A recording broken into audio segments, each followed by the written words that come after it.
There is a familiar pattern in Formula One whenever a team suddenly finds itself with two drivers capable of fighting at the front. At first, the story is framed as healthy competition. One experienced driver, one rising talent, both contributing to the team's success. But eventually, the tone changes. The teammate stops being a development project and becomes a direct threat. And at Mercedes, that shift may already be happening. George Russell began this phase of the season looking like the obvious reference point inside the team.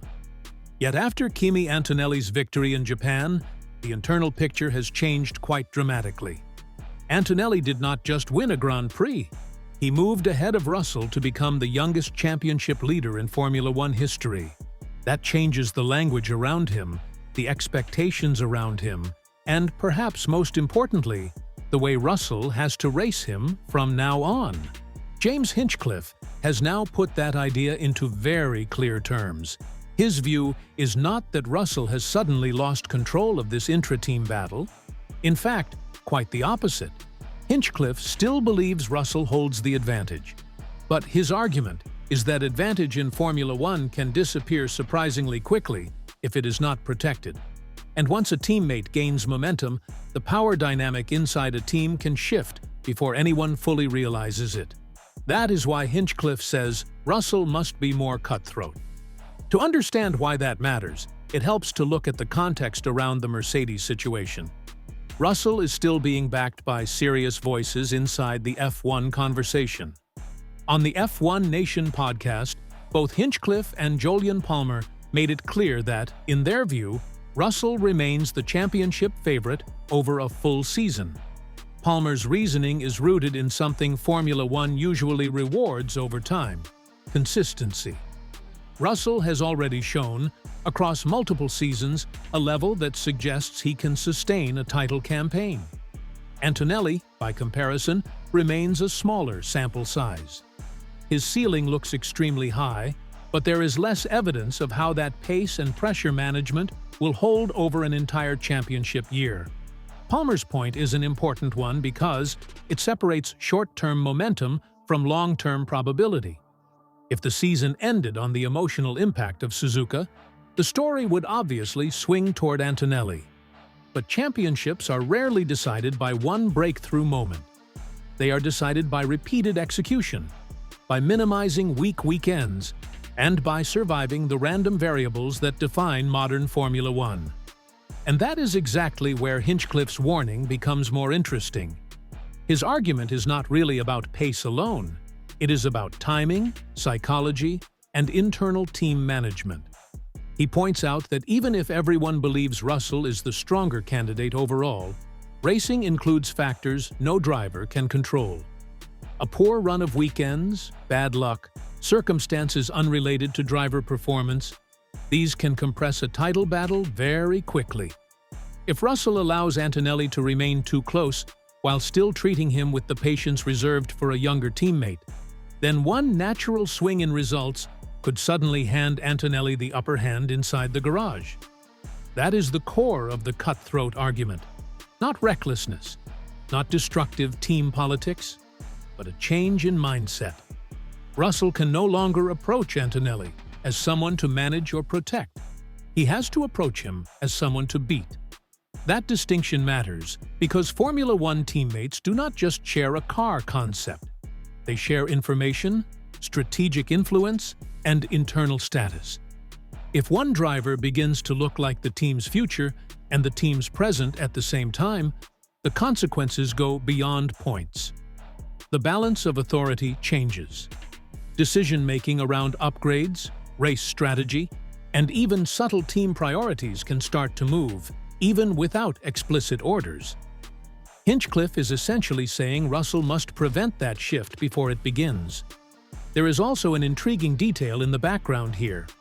Russell's radio message at Suzuka regarding Antonelli reportedly gave the impression that he may already be concerned about being outperformed by his teammate. In Formula One, radio is often less important for what is said than for what it reveals. Drivers know the public will hear these messages. Teams know rivals will analyze them. So when a message creates the impression of unease, it naturally becomes part of the wider narrative. Whether that concern is real or overstated, it adds another layer to what is becoming one of the season's most significant internal battles. From Mercedes's perspective, this is both an opportunity and a risk. On one hand, having both drivers in the championship conversation is exactly what any top team wants. It creates tactical flexibility and maximizes points potential. On the other hand, Formula One history is full of examples where equal competitiveness between teammates becomes difficult to contain. Mercedes will want to avoid serious conflict, but they may not be able to avoid direct confrontation if both Russell and Antonelli remain genuine title contenders. The team can manage messaging. It can try to preserve harmony, but it cannot eliminate the competitive reality that each driver's biggest benchmark is sitting in the other car. And that brings us to the bigger picture beyond Mercedes, because while one battle is forming inside a team, another debate is quietly building around the future of the sport itself. According to Auto Motor Unsport, Formula One officials have already begun intense discussions over the engine regulations planned for 2031. This matters because the current regulations have generated considerable frustration, and not only from one camp. Max Verstappen has been especially vocal, with reports suggesting he has even considered retirement due to dissatisfaction with the direction of the sport and what he sees as a move away from the core of racing. Some critics believe those comments are partly political, particularly given that he is not thriving under the current framework. But the key point is that he is not alone in raising concerns. What makes the 2031 discussion so significant is the type of engine now emerging as the reported favorite: a 2.4-liter V8 turbo. The report suggests that although there is theoretical room to abandon hybrid systems entirely, especially if CO2-neutral fuels are sufficient to support sustainability targets, a full return to naturally aspirated engines is considered unlikely because manufacturers are expected to push back. The reason is straightforward. Most modern road cars use turbocharged engines, and Formula One remains deeply tied to the preferences of manufacturers as much as to the desires of purists. So the current favorite appears to be a compromise formula. Not a complete rejection of modern technical priorities, but not a continuation of the current path either. A V8 turbo would likely be interpreted as a move towards something louder, simpler in concept, and more emotionally aligned with what many drivers and fans believe Formula One should sound and feel like, while still remaining acceptable to major automotive stakeholders. For Verstappen, that would be highly significant. If his frustration is rooted in the sense that Formula One has drifted too far from pure racing, then a regulation shift like this could represent a form of correction. And there is an interesting parallel here. In both stories, Russell versus Antonelli and Formula One versus its future engine identity, the same theme appears. Being technically in control is not enough. You also have to control the direction of events before momentum turns against you. Russell may still be the favorite, but favorites lose internal battles when they fail to respond to changing realities. Formula One may still be the pinnacle of motorsport, but it risks alienating key figures if it ignores concerns about what the sport is becoming.